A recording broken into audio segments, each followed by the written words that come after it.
अस्सलाम वालेकुम जी। मुझे तो उम्मीद है खैरियत से होंगे। ये जी चंडगुला की फ़ीमेल ने जी ये बनीज़ डिलीवर की हैं। ये 6 बनीज़ है जी माशाल्लाह। और इसके अलावा ये एक पिछले महीने के बनीज़ पड़े हुए हैं जी, जो रजिस्टर कराए थे आपको न्यूजीलैंड वाइट के। ये 3 बनीज़ हैं। इसके अलावा ये चंडगुला के बनीज़ हैं जी, 4 मेरे पास पड़े हुए और इस फीमेल के साथ। और इसके पिछले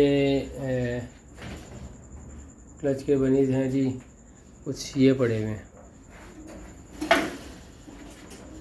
और फिर एक ये फ़ीमेल रुकी थी मैंने जो अपने पास न्यूजीलैंड वाइट की, ये बड़ी होगी माशाल्लाह।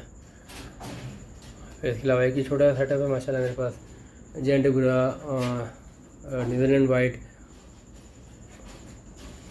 ये माशाल्लाह। ये कुछ जो मैंने अपने पास रोके थे ये दोबारा ब्रीड कर दिए उन्होंने।